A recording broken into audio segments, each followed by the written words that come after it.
우리 성령의 이름으로 모이게 하신 하나님을 찬양합니다. 하나님께 함께 감사의 찬양의 영광을 돌리는 박수를 하겠습니다. 감사합니다.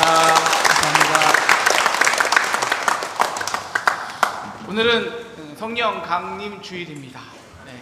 성령이 우리를 하시는 일이 있죠. 바로 변화. 마이크 볼륨 조금 올려주시고요. 변화입니다.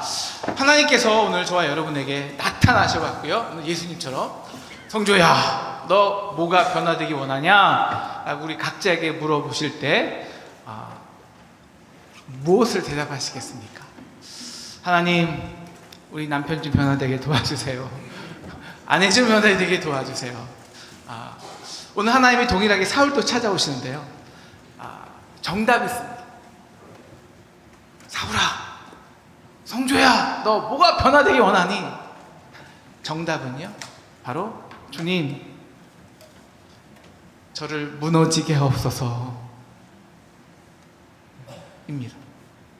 저를 눈멀게 하옵소서이죠.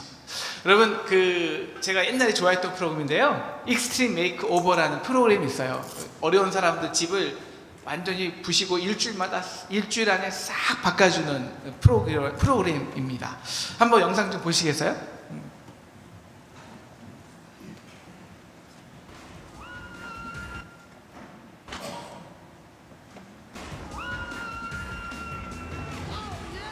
So then we brought out the big excavators with their jaws, and they just started ripping this thing apart. It was awesome, man.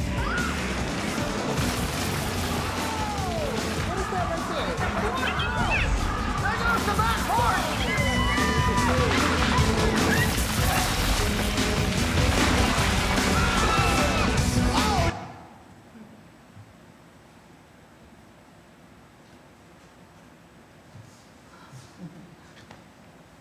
네.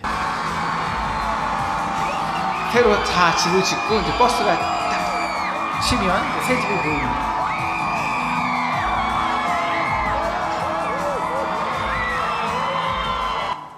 여러분, 신앙생활의 본질은요, 이것 같아요. 내가 무너지는 것을 보면서 진짜 기뻐하는 것. 오늘 영상처럼. 왜? 그래야 진짜 새로움이 경험되니까요. 도대체 변화된다는 것은 뭘까요?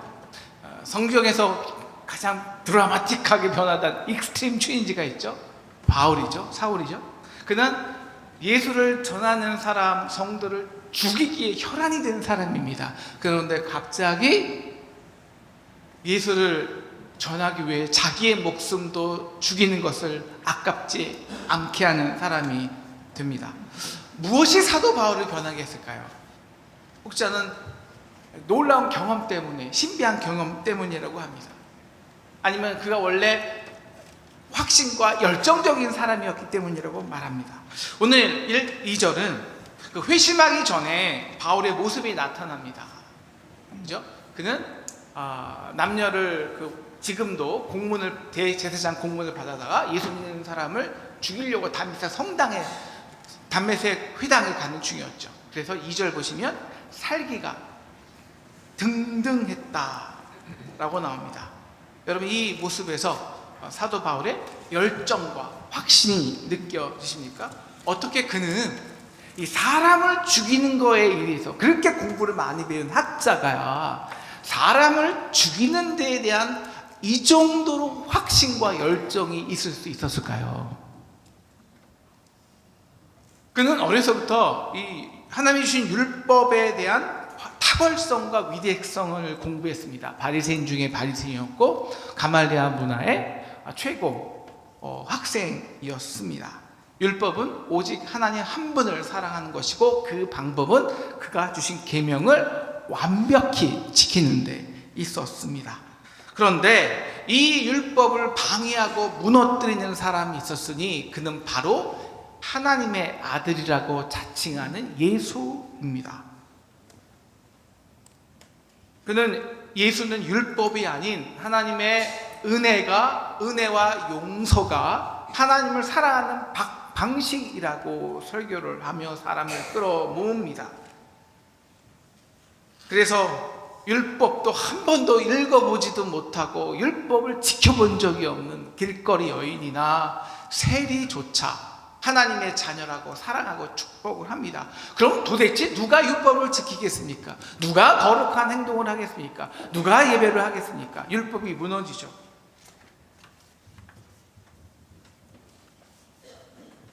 다행히 그 거짓 예수는 죽었습니다.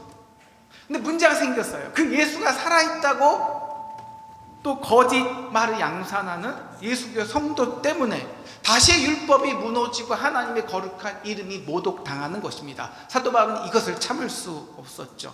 그래서 그는 열정과 확신으로 사람을 죽입니다. 그렇게 스데반도 죽였죠. 그것이야말로 하나님을 힘을 다해 사랑하는 방식이었기 때문입니다. 이런 확신과 열정의 삶이 변화된 삶의 모습이 아니라면 사도 바울의 변화는 다메섹 도상에서 그가 경험한 신비한 특별한 체험 때문일까요? 물론 예수와의 만남이 바울의 변화를 이끈 건 사실이지만 그 특별한 경험이 그를 변화시킨 것이 아닙니다. 우리도 특별한 신앙의 경험이 혹은 받은 은사로 인해서 변화되는 것이 아닙니다. 그건 하나의 선물일 뿐이죠. 그보다 위대한 오늘 사도 바울이 경험한 선물이 있었습니다. 바로 3절과 4절에 하나씩 나오는데요. 3절부터 보겠습니다. 시작. 사울이 길을 가다가 다메섹에 가까이 이르니 호련히 하늘로부터 빛이 그를 들러 비추는지라. 첫 번째 선물이 뭘까요? 예, 빛입니다. 빛. 빛이 그를 들러 비췄습니다. 그 빛이 우리를 비추면 어떻게 될까요? 5절입니다. 우리는 땅에 엎드려집니다. 상징적 표현이에요. 이 엎드리다는 것은 첫째, 너무 밝아 보이지 않는 거예요. 여러분, 신앙은 이거예요. 너무 밝아 더 이상 나의 세계가 보이지 않게 되는 것. 이것이 놀라운 변화의 시작이죠. 눈을 못 뜬다는 것. 더 이상 내가 보았던 세계가 보이게 되지 않는다. 이해되지 않는다는 것. 그것은 반대로 그 빛이 비춤으로써 자신이 볼 수 없었던 자신의 세계가 얼마나 어둡고 허물 많고 더러웠는지를 보게 되는 거죠. 우리가 어두워 있을 때 얼룩이 묻어도 보지 못하잖아요. 나가면 이거 왜 묻었지? 라고 생각을 하죠. 그래서 그 결과 오늘 7절 보여주시면 빛이 비추면 아무도 보지 못하고 말도 못합니다. 사도 바울 역시 땅에서 일어나 눈은 떴지만 아무것도 보지 못하게 되었습니다. 중요한 상징이에요.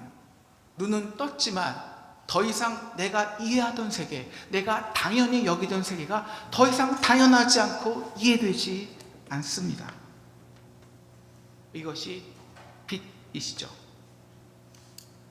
보다라는 뜻은요, 우리가 그냥 보다라는 게 사물을 보는 게 아니잖아요. 영어로는 보다는 I see입니다. I see는 이해하다. 우리는 봄으로써 이해를 하죠. 그리고 볼 때 이미 우리는 그냥 보지 않습니다. 우리는 투시라고 우리 이미지에, 우리 생각에, 우리 사고의 틀에 이미 가진 그 틀의 투시로 그 사물을 보고 우리가 이해한 방식으로 이해해 버리는 겁니다. 이게 봄이에요. I see라는 거예요. 그런데 빛이라는 놀라운 선물은 더 이상 우리가 보는 방식으로 사물이나 타자를 보이는 것을 거부합니다. 저 사람은 뭐지? 이해가 되지 않아. 이건 이상하다. 혼돈되죠. 감히 내 의와 생각으로 타자를 규정하고 정죄해야 할 대상으로 볼 수가 없습니다. 이것이 은혜입니다.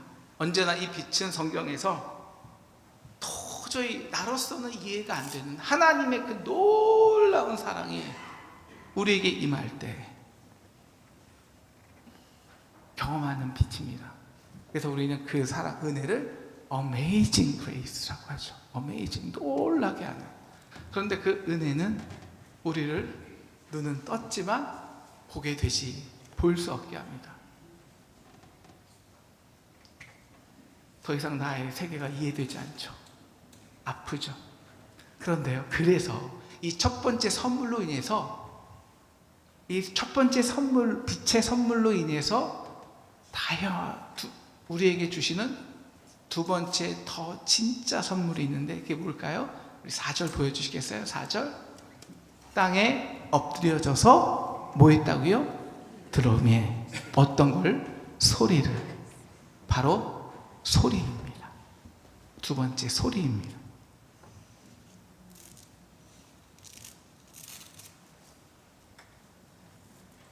사울아, 사울아, 내가 어찌하여 나를 박해하느냐? 이 누가는요, 항상 그 사랑의 마음으로 상대를 이제 깨우치고 인도할 때 항상 두 번 써요. 사울아, 사울아, 마리아야, 마리아야, 시몬아, 시몬아, 부르시는 거예요. 내가 왜 나를 박해하느냐?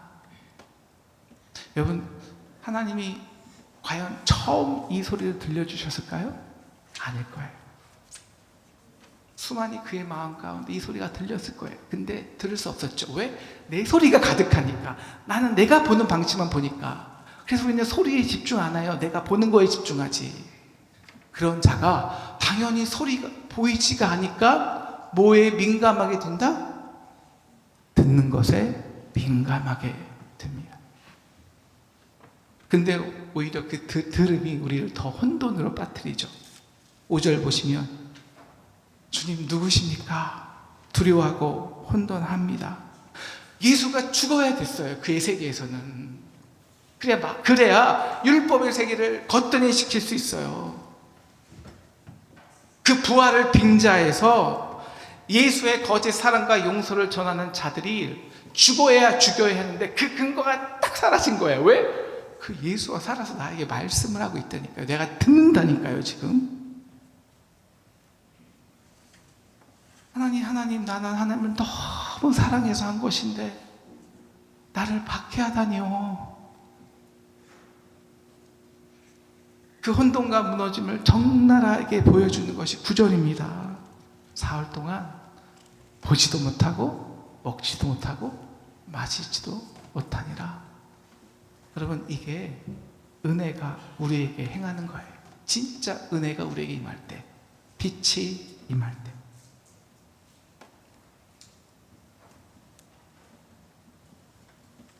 하나님을 믿는다고 했지만, 사실은 사랑한다고 했지만, 사실은 율법으로 인한 나의 자리를, 기득권을, 특권을 유지하기 위한 그 나의 허물의 모습이 보이기 시작하는 겁니다.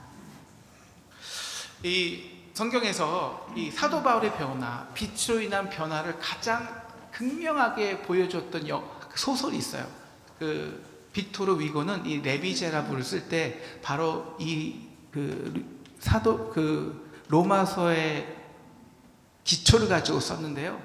그 변화의 과정은 사울의 변화와 굉장히 유사하게 비슷합니다. 그래서 이 장발장은 자기 새가 있었잖아요. 어떻게 빵 하나로 19년을 썩어? 이게 오라? 자기 눈에는 이해는 이야. 그래서 보이는 대로 닥치는 대로 은식기를 훔쳐가죠. 왜? 자기에서는 당연한 거니까요. 여러분, 빵 하나로 19년을 썩는 세계인데 어떻게 해서든지 그 보상 받아야죠. 보이는 대로. 정당한 것이죠. 그런데 그래서 도망가는 그에게 잡혀올 때 미리엘 주교는 놀라운 말을 하죠. 이해될 수 없는 놀라운 말. 아니, 내 사랑하는 형제요, 왜 이 촛대, 이 귀한 것들은 안 가져갔습니까? 바로 Amazing Grace, 그에게 놀라운 빛, 은혜가 임하는 순간입니다. 그리고 미리엘 주교는, 우리가 영화에서는 바로 그 빛은 태초부터 장발장을 사랑했던 주님의 빛이라고 소개합니다. 그런데 그 은혜의 빛이 맞아 이제 장발장은 자신의 세계가, 이 장발장의 세계 있거든요. 눈에는 눈, 위에는 이하, 그 세계가 무너지기 시작하더니 그 사실 그 세계가 얼마나 죄와 허공으로 가득했는지를 보게 되는 거예요. 그래서 싸움이 시작됩니다. 내가 그 빛의 하나님의 은혜의 세계를 인정할 것인가, 아니면 장발장으로 살아야 할 것인가. 뻗어보지만 추락하네. 그 하나님의 은혜의 세계를 인정할수록 더욱더 추락합니다. 죄와 허물이 가득 탄 자신을 보며 괴로워하는 거예요. 이 영상을 한번 같이 보겠습니다. 십자가가 보이고요. 이제 그에게 빛이 임합니다. 볼륨 좀 키워주세요.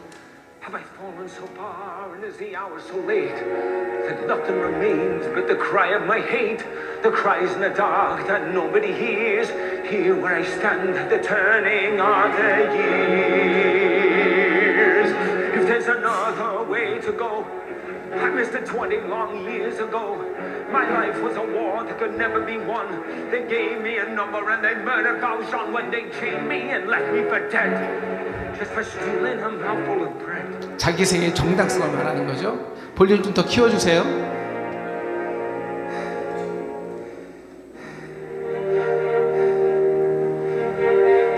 그가 경험한 빛의 세계를 노래합니다. To touch my soul and teach me love.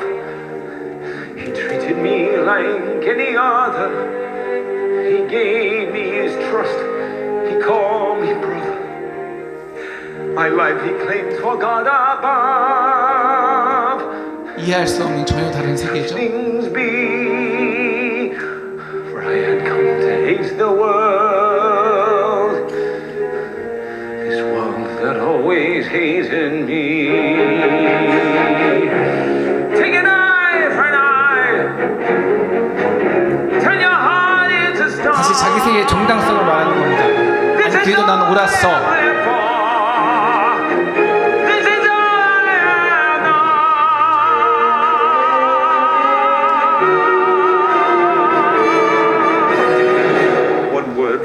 그러나 그가 비춘 그 세계는 부인할 수 없거든요. Instead, he offers me my freedom. I feel my shame inside me like a knife. He told me that I have a soul. How does he know what spirit comes to move my life?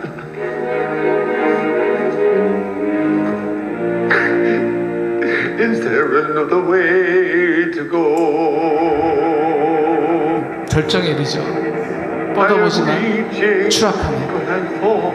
은혜를 바라볼수록 And the night is closing in as I stare into the void, to the whirlpool of my sin. Escape now from 그래서 that 그가 world. 결단을 For the 하죠. world of 자기 세계를 무너뜨리는 것입니다. Salvation is nothing now under the sun. 네, 여기서 끝나면 안 되는데, 그리고 다른 이야기가 시작되어야 돼 라면서 더 가서 율법 증서, 자신의 증서를 찢으면서 이제 자신의 세계가 아닌 율법이 아닌 하나님의 사랑이 이끌어가서 시작되는 또 다른 놀라운 이야기를 써내려 갑니다. Another story must begin 이라고 소리치죠. 다른 이야기가 써줘야 돼. 불신 켜주시고요. 은혜. 사울과 같은 사람이 있었습니다. 바로 자벨이죠. 그는 별을 노래하거든요. 왜 별을 노래하냐면 근위병처럼 위엄과 질서 안에서 정의를 세웁니다. 자신의 세계 안에서 무엇이 공인지 무엇이 불인지 나쁜 놈인지 좋은 정확히 규정이 되죠. 장발장을 죽여야 되고 나는 그것을 감옥에 가둠으로 나는 보상을 받는 세계입니다. 그런 자들이 견디기 힘들어하는 게 있어요. 은혜입니다. 은혜. 자기가 평생 공들이고 이제는 자기가 가치와 기득권이 되어버린 그 질서를 한 번에 무너뜨리기 때문입니다. 그런 그에게도 이해할 수 없는 놀라운 빛이 임해요. 바로 장발장이죠.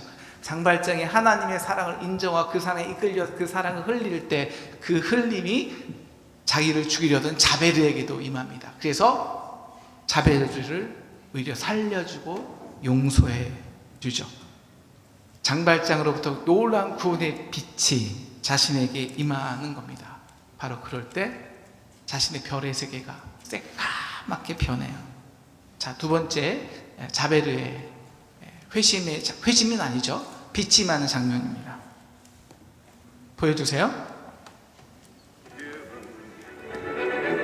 Shall his crimes be reprieved?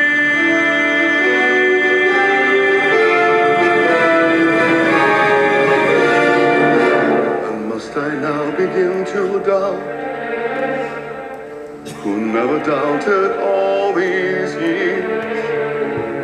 My heart is stone and still it trembles. The world I have known is lost in shadow. Is he from heaven or from hell? 자신의 세계에서 규정할 수 없는 타자입니다. He knows that granting me my life today,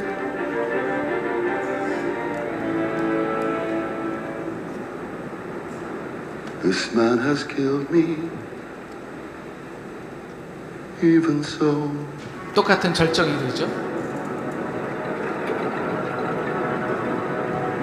I am reaching 뻗어보지만 a black 추락하네. hole, and the stars are black and cold as I stare into the void of a world that cannot hold. I'll escape now from that world, from the world of Jean Valjean. There is nowhere I can turn. There is no way to go.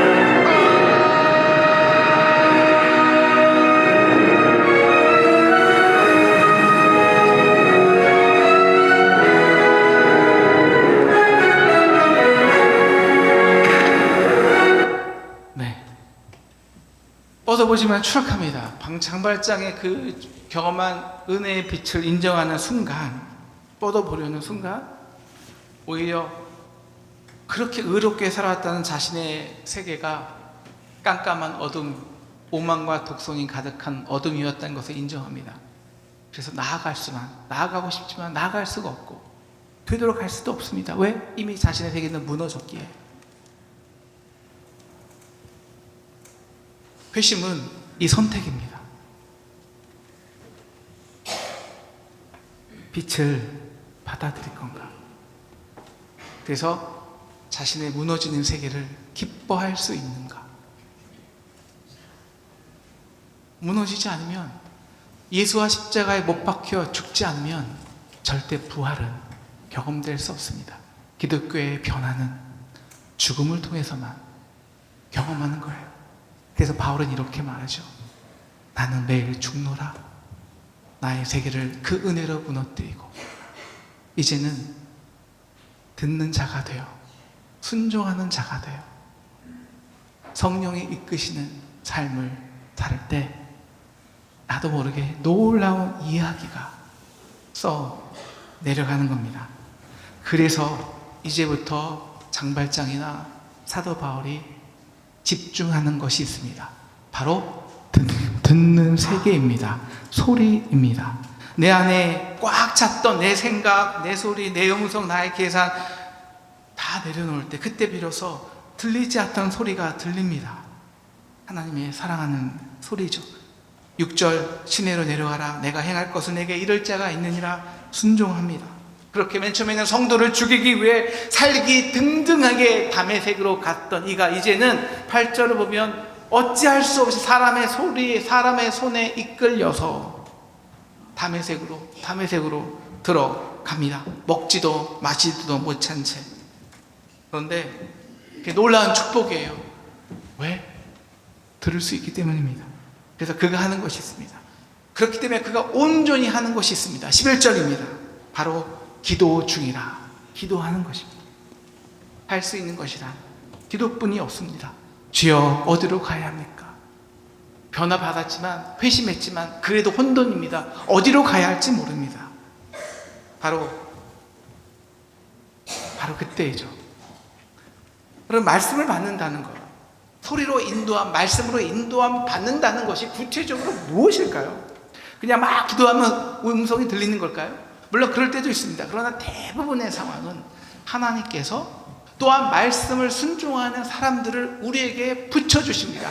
그래서 하나님의 말씀을, 내가 받은 말씀을 서로 컨펌하게, 함께 확신하게 합니다. 바로 이 사람이 오늘 말씀의 아나니아입니다. 아나니아.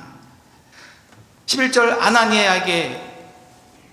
아나니아가 하나님은 사울에게 가서 안수하라고 합니다. 근데 이것 역시, 아나니아 역시 이 하나님의 말씀은 자신의 기존의 상식과 생각과 틀을 깨는 거예요. 사울이 어떤 사람인데요? 예수를 잡아 죽이는 사람인데요. 제가 그에게 어떻게 안수합니까? 못합니다. 그리고 14절, 만약에 내가 그를 안수했다가 그를 데리고 왔다가 우리 예루살렘 공동체가 무너지면 어떻게 합니까? 그의 세계에서는 절대 인정될 수가 없는 것입니다. 그럴 때 성령이 말씀하시죠. 너도 순종해 가라. 그는 내가 이방인을 위해 택한 나의 그릇이다.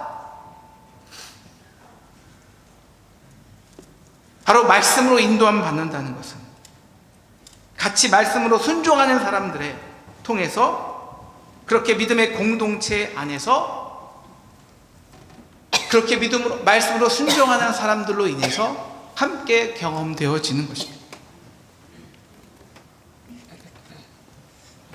오늘 아나니아가 17절 기도하고 사울을 안수합니다. 이렇게 말하죠. 그래서 내가 오는 길에서 나타나셨던 예수님께서 나를 보내어 너로 다시 보게 하시고 성령으로 충만하게 하신다. 그 말씀을, 그 소리에 민감했던 사도 바울이 그 말씀을 들었을 때, 너를 이해되지 않지만 너를 이방인의 사도로 택한 그릇으로 쓰기 위함이다. 그렇게 아나니아의 순종과 바울의 순종이 함께 맞물려 갔을 때 비로소 다시 보기 시작했다라고 말합니다. 그 순종으로 하여금 다시 보게 된 거예요. 내가 선택한 길이 아닌 놀랍게 함께 순종하는 사람들로 인해서 함께 확신된 보이는 길이 보여지는 겁니다. 이것이 성령 충만이라고 오늘 말씀은 말하고 있습니다. 17절 성령 충만. 사울아, 성령이 충만하게 너를 행하신다.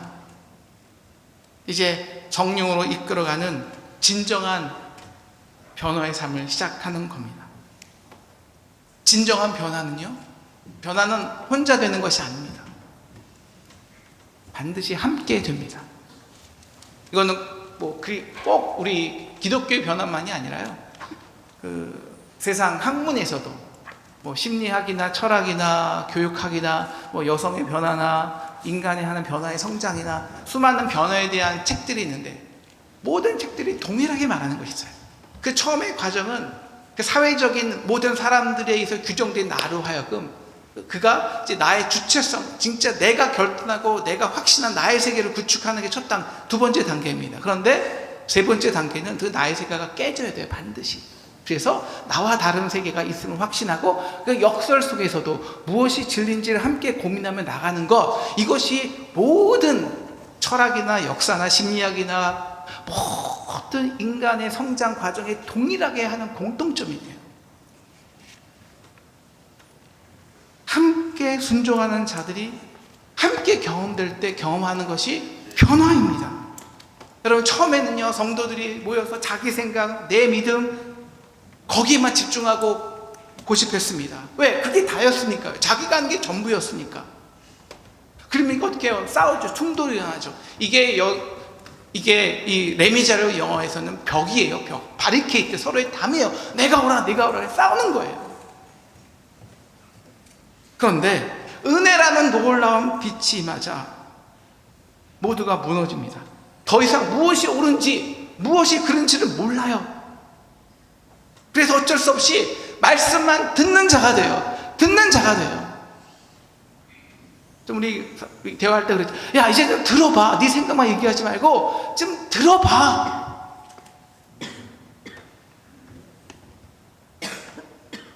그들에게 주시는 축복입니다. 축복이 있습니다. 바로 17절 성령에 충만해서 17절 다시 보게 하는 것입니다. 그래서 우리 안에서는 우리의 능력으로 할 수 없는 일들을 성령님의 이끄심으로 놀라운 이야기를 써내려가는 진정한 변화의 인생이 되는 겁니다. 이게 바로 사도행전이에요. 놀라운 이야기를 써내려가는 것. 앞으로 여러분, 사도 바울만 변화해서 놀라운 이야기를 써내려갈까요? 아니요. 사도 바울의 변화와 순종에는 아나니아의 변화와 순종이 있었죠. 그리고 사도 바울이 진짜 이 놀라운 이야기를 써내려가기 위해서는 우리 다음 시간에 배울 바나바가 있었습니다. 바나바도 그의 생각을 내려놓고 그를 적대하고, 사도 바울을 무시하고 적대하는 예루살렘에게 그를 인내하고 참기 위해서 그를 섬기고, 사도 바울을 섬기고 사도 바울을 환대하는 거예요. 그럴 때 사도들이 사울을 도저히 받아들일 수 없는 예루살렘이, 교회가 그들의 고집과 상처를 내려놓고 사울을 받게 되죠. 그렇게 사울, 아나니아, 바나바, 예루살렘 교회 역시 함께 변화받으며 어떻게 해요? 말씀을 들을게 소리에 민감히 순종하면서 놀라운 본인의 능력으로 할 수 없던 놀라운 이야기를 써내려가는 주인공이 됩니다. 변화의 주인공이죠. 사랑하는 상동 성도 여러분, 진정한 변화는 무너짐이 있어야 가능합니다. 우리 다 해봤잖아요. 우리 그대로, 나의 모습 그대로 넣고 덧칠하고 새로운 방식으로 한번 바꿔보고 새로운 삶의 패턴으로 해보고 새로운 옷을 입고 뭘 바꿔봐도 그게 변합니까? 아니잖아요. 진정한 변화는 그리스도와 내가 그리스도의 사랑 안에 못 박을 때, 나의 옛자를 죽일 때 비로소 시작됩니다. 그게 빛이에요. 빛. 그런데 그 사람이 들을 수 있습니다. 들을 수 있어요. 어떤 소리를요? 이 소리죠. 사랑하는 내 아들아, 사랑하는 내 아들아, 왜 너는 나를 핍박하느냐? 왜 너는 내가 사랑하는 주님의 몸을 아프게 하느냐? 왜 너는 내가 사랑하는 성도를 박해하느냐?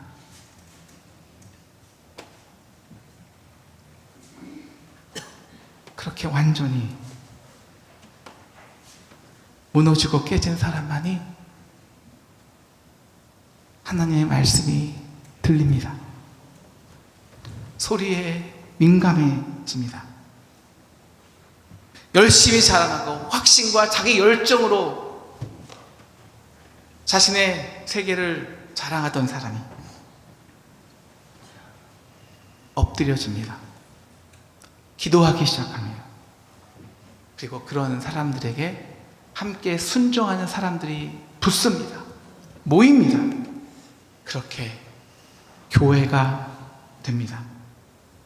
사랑하는 상동 성도 여러분, 우리도 이런 교회가 되기를 주님의 이름으로 축원합니다.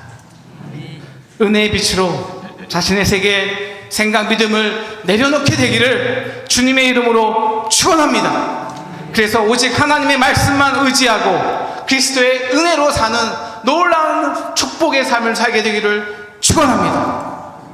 마지막으로 함께 아멘할까요? 그렇게 하나님의 말씀과 그리스도의 은혜와 성령의 능력으로 통치되어 우리가 상상할 수 없는 놀라운 이야기를 써내려가는 저와 상동교회 우리 되기를 주님의 이름으로 축원합니다. 우리 찬송하겠습니다. 305장입니다.